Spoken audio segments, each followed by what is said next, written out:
বিধানসভা নির্বাচনের ঠিক আগেই রাজ্যপালের পদ থেকে ইস্তফা সিভি আনন্দ বোসের।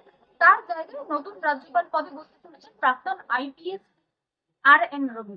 রাজ্যপালের পদ থেকে সিভি আনন্দ বোসের পদত্যাগ নিয়ে একটা জল্পনা সৃষ্টি হয়েছে, একটা বিমর্ষার সৃষ্টি হয়েছে বলবেন। দেখুন, আমি এটা আগে বলেছি, আপনাদের মনে থাকতে পারে উপরাষ্ট্রপতি ধনখড় তিনি হঠাৎ পদত্যাগ করলেন সন্ধ্যেবেলা।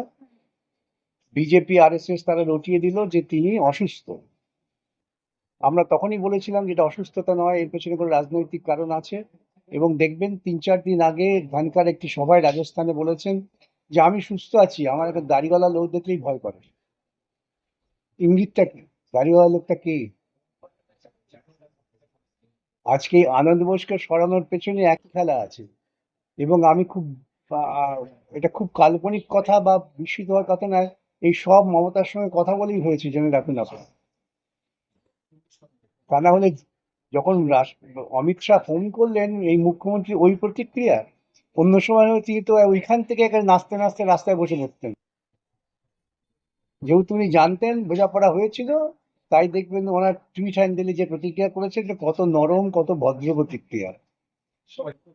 যদিও লিখে দেন অন্য লোক, যাই হোক, ওর টুইটার হ্যান্ডেল তো। যদি এটা ওর অজ্ঞাতে হতো, উনি এতক্ষণে রাস্তা দিয়ে নাচতে শুরু করে দিতেন। সেই জন্য এটা একটা ওদেরই পরিকল্পনা। আসলে মমতাও চাইছে পালিয়ে যেতে। চূড়ান্ত সর্বক্ষেত্রে ব্যর্থ, আকণ্ঠ রাজ্যটাকে দেনায় ডুবিয়ে দিয়েছেন। এখন তিনি চাইছেন একটা বিভিন্ন ঝামেলা পাকিয়ে, যেমন নির্বাচনী ভোটার লিস্ট তৈরি করে ঝামেলা পাকিয়েছেন, যে ভোটটা না হলে রাষ্ট্রপতি শাসন হবে এবং তাহলে উনি কাঁদুনি গাইতে পারবেন। রাজ্যপালের পদত্যাগ কেন্দ্রের অঙ্গুলি হেলনে তিনি করেছেন, এটা তৃণমূল দাবি এই করছে। তো অঙ্গুলি হেলনই তো করবেই। রাজ্যপাল তো নিয়োগ করেন কেন্দ্র।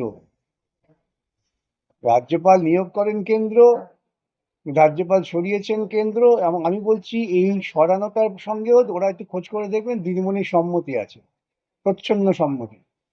তা না হলে এই প্রতিবাদ হতো না। দেখতেন না, যখন রাজীব কুমারকে সিবিআই তদন্তে ধরতে এসেছিল, তিনি সঙ্গে সঙ্গে রাস্তায় নেমে পড়েছিলেন, রাস্তায় নেমে মন্ত্রিসভা চালিয়েছিলেন। আজকে এটা যদি যথার্থই ওর অজ্ঞাতে হতো, উনি এতক্ষণে হয়তো 14তম তলায় লাফ দিয়ে নিচে এসে বলতেন আমি এক্ষুনি চলে এসেছি, যেমন ছিলাম সেই অবস্থায়।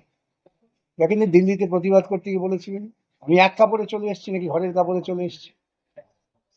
ওর বডি ল্যাঙ্গুয়েজ দেখে বুঝবেন কোনটা ওর অজ্ঞাতে হচ্ছে আর কোনটা ওর সম্মতিতে হচ্ছে।